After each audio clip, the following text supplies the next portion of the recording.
Salut à tous, c'est Quentin. Aujourd'hui, on se retrouve pour une nouvelle vidéo. Et comme nous l'avons vu dans la dernière vidéo, on va continuer la série qu'on a lancée dans la dernière vidéo. Donc, on va passer à l'épisode 2. Donc, on va prendre le deck du numéro 2 français et on va le tester en défi classique. Donc, aujourd'hui, ça va être le deck de Ruskov. Donc, c'est un youtubeur français très connu. C'est un des meilleurs joueurs français sur Clash Royale. Il a un très beau profil d'ailleurs. Donc on va prendre son deck, donc ce deck, oui, donc on va voir ce que ça va donner. Mineur, bon mais let's go. On va continuer notre petit défi classique. C'est parti. Je vais mettre un petit peu de son du jeu. C'est parti. Bonne chance. C'est un deck un peu mineur grattage, je pense. Donc, je l'ai jamais joué son deck, hein, je me suis pas entraîné avant. Et pour terminer la vidéo aussi, donc je vais faire un petit bonus. Donc pendant ma précédente guerre de clan en fait j'ai fait un pré-shot vraiment parfait, donc je vais vous le montrer avec des flèches sur une armée squelette. C'est un pré-shot mais franchement je l'ai trouvé vraiment superbe, ce qui m'a permis de gagner la game d'ailleurs. J'ai juste m'arrêter sur le pré-shot, sinon la vidéo sera trop longue. Je vais vous montrer ça en fin de vidéo. Euh, oui, bon, il a pas l'air de jouer. Ah non, ça va, bon il joue.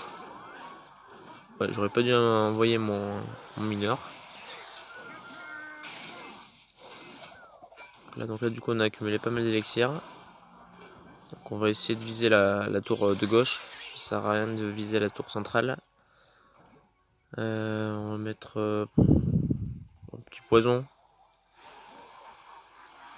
Je pense qu'il y avait mieux à faire, mais comme il attaque pas vraiment, je joue plus de manière défensive.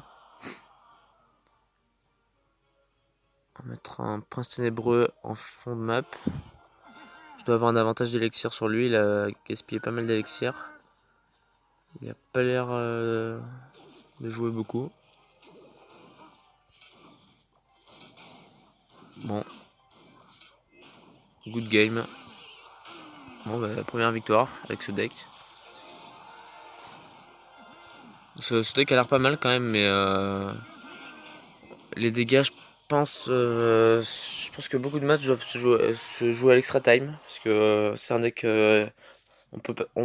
c'est surtout le mineur en fait qui gratte, j'ai l'impression. On va tester ça dans un deuxième match. Donc on va partir directement en match, donc on va donner un petit fût. C'est parti.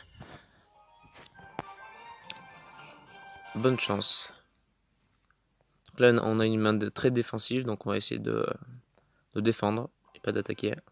On va préparer le sorcier électrique suivant son choix de carte. Non, on va faire le prince ténébreux. Et on prépare le poison au cas où. C'est bon. Donc là, on va mettre un petit sorcier électrique. De manière à prendre 0 dégâts sur la tour. Là, il a gaspillé pas mal d'élixir. Donc on va peut-être mettre on va gratter avec le mineur là. Hop là. On a plus d'élixir que lui, c'est sûr. Et on prépare le poison. Là, on va gratter. L'archer magique, pourquoi pas. Donc on gratte pas beaucoup, c'est vraiment un dégrattage. Donc là, on va prendre une petite bûche. Et on va mettre le sorcier électrique ici, qui a pris beaucoup de dégâts. La voleuse, donc la voleuse qu'on va gérer avec les petits squelettes. On va essayer de les mettre ici pour éviter de prendre la charge de la voleuse. Là, on a reparti un mineur. Ah, dommage, bien joué. J'ai mal mis mon mineur, moi il met quand même des dégâts, c'est le plus important. On va préparer la bûche pour éviter un éventuel bélier. Bon, il met pas son bélier. L'archer magique, ouais, il a quand même été vachement amélioré. Je trouve qu'il est vraiment fort aujourd'hui. Là, on va préparer la bûche. Normalement, on se prend un coup. Ouais, c'est ça. Donc là, on va... Hop là. il a fait une petite erreur là. Donc là on peut forcer un petit peu, comme il a mis un poison un peu dans le vent. Le prince ténébreux est mort, faudrait tuer le... Allez, dommage. Mais on a bien gratté. Ici, on va carrément mettre une tour de l'enfer. Ici, ça les coûte vraiment cher, son attaque. Il met quand même beaucoup d'élixir dans le vent, c'est pas un joueur très expérimenté, je pense. On va la voir, on va la voir. Et il joue PK. Donc le joueur joue PK, ouais, d'accord. Il nous le sort à 20 secondes de la fin. On va faire ça. Hop. Bon, je pense que ça devrait le faire. Ouais, il force quand même. Et après, on va partir sur un petit mineur à gauche. Pensez aussi à modifier le placement du mineur pour éviter les pré-shots. 911, donc on va essayer de gratter au sort. Petite bûche, on va mettre.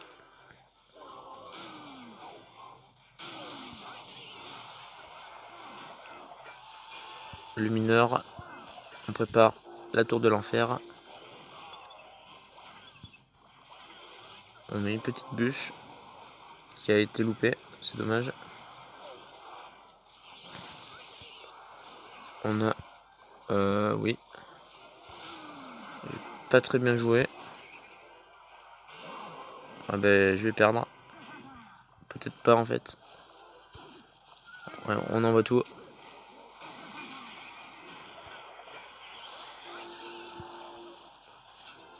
C'est vraiment un match ultra serré, j'ai pas très bien joué à la fin. 265, je ne sais pas si ça termine. Je pense que oui, mais ouais, bon, j'ai perdu, dommage. J'ai pas très bien joué, excusez-moi, mais c'est dommage. Donc j'ai fait mes deux matchs, donc une victoire et une défaite, comme sur l'épisode précédent. Et donc pour terminer, je voulais juste vous montrer... non, c'est pas ici, c'est dans le journal, du journal d'attaque. Un magnifique pré-shot que j'ai fait en guerre de clan. C'est ici. Je vais vous montrer ça. Donc je vais accélérer, je vais m'arrêter quelques secondes avant le pré-shot. Je vais vous montrer ça de suite. Je vais mettre en x4 pour essayer de gagner un petit peu de temps. x4. C'est à 1 minute 28. Donc, ouais, donc là c'est le match donc, que j'ai gagné 3-1 il me semble. Je l'ai fait tout à l'heure.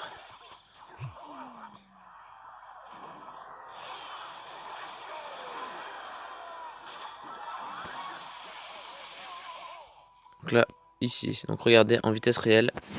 C'est vraiment un pré-shot, ça m'est vraiment magnifique. Je vais le mettre. Ça va vraiment être magnifique. L'armée de squelettes a littéralement... on l'a même pas vu, c'était magnifique. Donc voilà. Messenger n'a répondu, excusez-moi pour le message. Bon, sur ce, j'espère que la vidéo vous aura plu. Donc oui, donc voilà. Bon, sur ce, à plus et bonne journée à vous.